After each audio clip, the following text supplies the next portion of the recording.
بسم اللہ الرحمن الرحیم نحمده ونصلی علی رسولہ الکریم اما بعد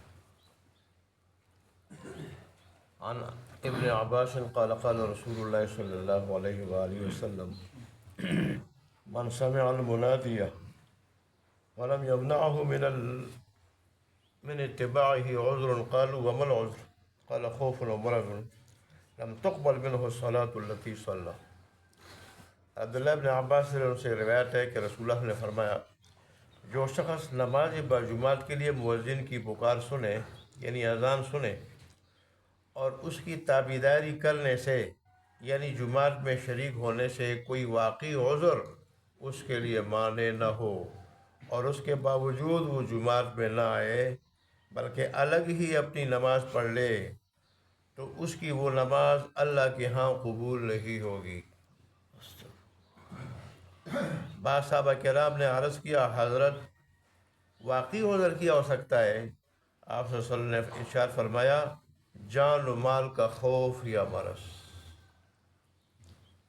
شارح لکھتے ہیں اس حدیث کی روشنی میں کہ اس حدیث میں بھی تارک جماعت کے لیے بڑی سخت وعید ہے اور تحدید ہے، اور یہی وجہ ہے دیکھیں نماز ہی قبول نہیں ہوگی جس نے علیحدہ پڑھی، بہت بڑی وعید ہے۔ نماز جو قبول نہ ہو جائے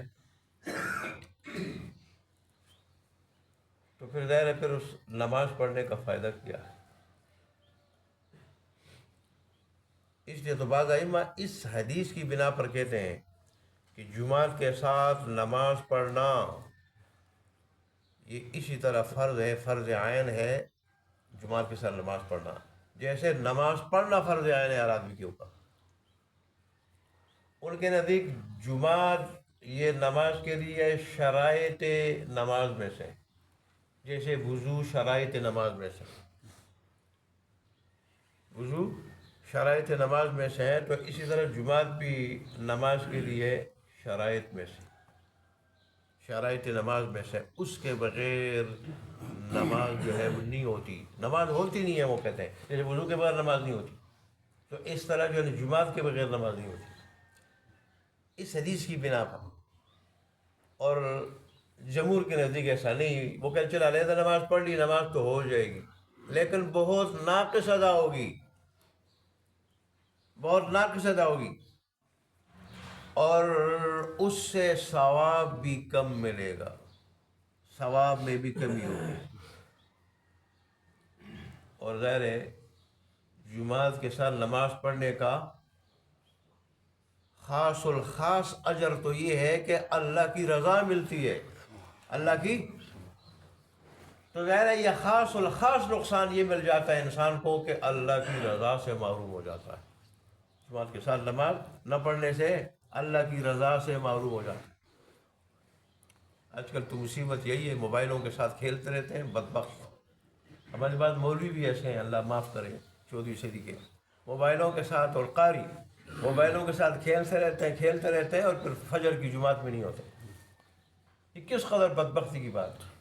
اور پھر ظاہر ہے مولوی اور قاری وہ تو مسجدوں میں رہتے ہیں، مسجد میں رہتے ہوئے ایک آدمی موبائل کے ساتھ کھیلتا رہے اور فجر کی جماعت میں وہ نہ آ سکے تو اس سے بڑھ کر بدبختی اور کیا ہوگی؟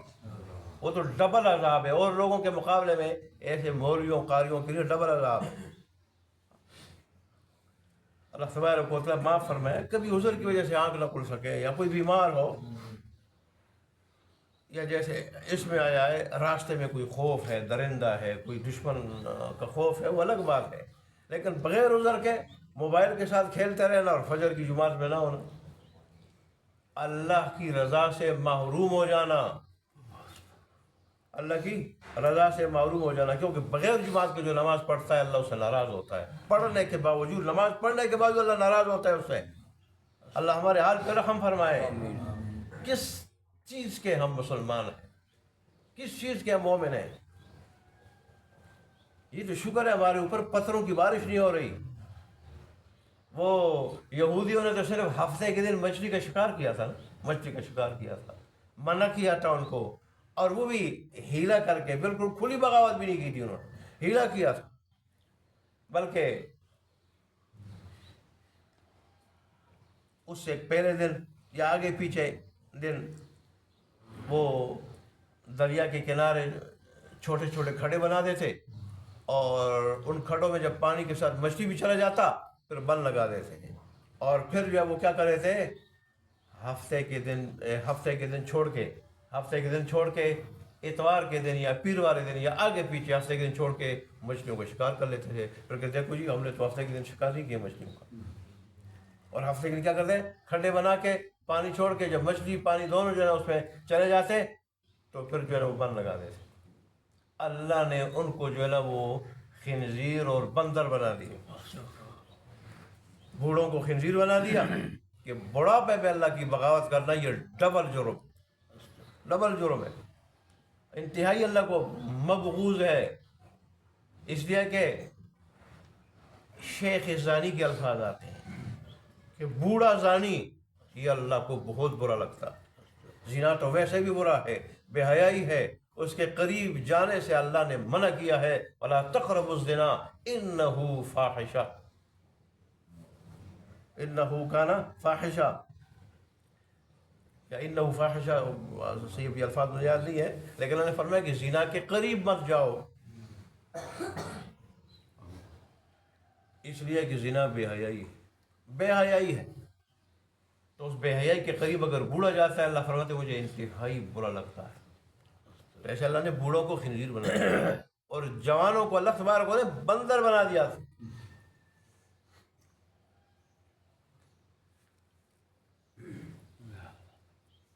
اللہ اکبر.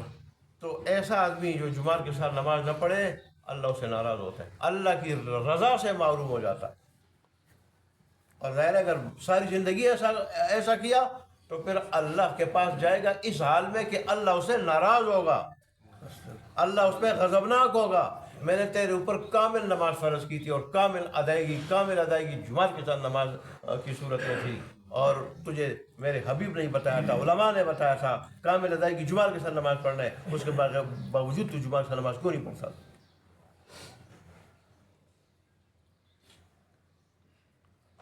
تو جمہور کی دلیل وہ حدیث ہے جس میں جمعہ کے ساتھ نماز پڑھنے کا اجر زیادہ ہے اور جمعہ کے بغیر پڑھنے کا اجر کم ہے. وہ جو کمی بیشی والی حدیث ہے اس کو جمہور پیش کرتے ہیں, لیکن ایسی اگر بات ہوتی کہ نمازی نہ ہو جائے, نمازی یہ وہی دیں اپنی جگہ ہے, وہی دیں اللہ ناراض. صرف وہ بات جو کہتے ہیں کہ نماز ہی نہیں ہوتی سرے سے, اور یہ جمعہ کے ساتھ نماز پڑھنا یہ نماز کے لیے شرط ہے, وضو کی طرح شرط ہے, وہ بات جمہور کہتے نہیں.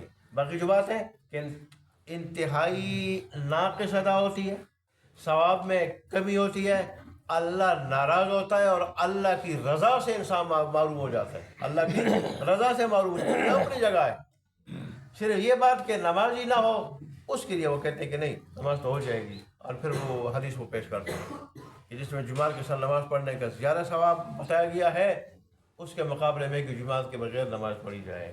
تو آپ اس سے اندازہ لگا لیں جمعہ کو چھوڑنا کتنا بڑا نقصان ہے. ہمیں پرواہ نہیں ہے اس کی, اللہ ہمیں پرواہ کرنے کی توفیق عطا فرمائے.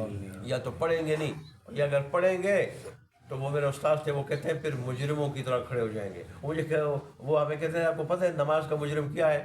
نماز میں جو اپنے مجرم ہونے کا اظہار کرتا ہے, جیسے استاد کلاس میں جس شاگرد کو سبق یاد نہ اس کو کھڑا کر دیتا ہے, کھڑے ہو جاؤ بھائی, کھڑے ہو جاؤ.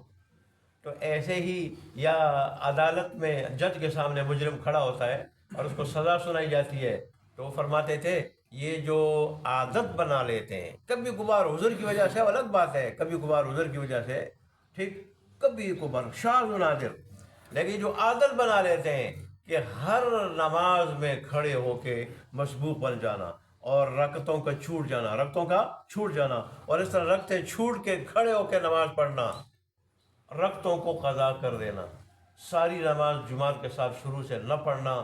وہ فرماتے تھے ہمارے استاد یہ جو ہے وہ کیا ہے, یہ جمعہ کا مجرم ہے. جمعہ اور نماز کا کیا ہے, مجرم ہے, کیونکہ اصل نماز تو جمعہ کے ساتھ ادائیگی, اصل نماز تو وہی ہے جو جمعہ کے ساتھ پڑھی جائے. اللہ تبارک و تعالیٰ ہمارے حال پہ رحم فرمائے.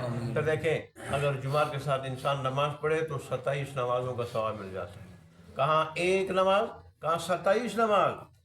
یہ اس ثواب کی قدر ہمیں اس وقت آئے گی جب قیامت کے دن اللہ بچائے ایک نیکی کم ہوگی, کم ہوگی اور انسان مارا پھرتا رہے گا والدین کے پاس بھی جائے گا. دنیا میں والدین کتنے مشفق مہربان ہوتے ہیں لیکن وہ بھی انکار کر دیں گے. اولاد بھی انکار کر دے گی, یہاں تک کہ لاڈلی بیگم بھی انکار کر دے گی. اس وقت پتہ چلے گا یہ ثواب حضرت انسان کے لیے کتنا قیمتی سرمایہ ہے. اور پھر جامع مسجد میں اگر نماز پڑھے تو وہاں ایک نماز 500 کے برابر ہے, 500 کے. اور پھر اگر مسواک کر کے نماز ادا کرے تو 70 نمازوں کے برابر ہے. یہ کتنے ثواب جمع ہو جاتے ہیں. آج ہمیں اس چیز کی قدر نہیں. یہ آخرت کی کرنسی ہے, اور یہ ایسی کرنسی ہے اس کے مقابلے میں ڈالر فیل ہے, دینار درہم فیل ہے, دینار جو سب سے بڑھ کر ہے آج کل وہ بھی فیل ہے اس کے مقابلے میں. یہ ایسی کرنسی ہے. اس کرنسی کی قدر ہمیں اس وقت آئے گی جب آنکھ بند ہوگی. اللہ تبارک و تعالیٰ ہمارے حال پہ رحم فرمائے, اور اللہ ہمیں جماعت کے ساتھ تکبیر اللہ کے ساتھ پابندی کے ساتھ نماز پڑھنے کی توفیق عطا فرمائے. وآخر دعوانا الحمدللہ رب العالمین.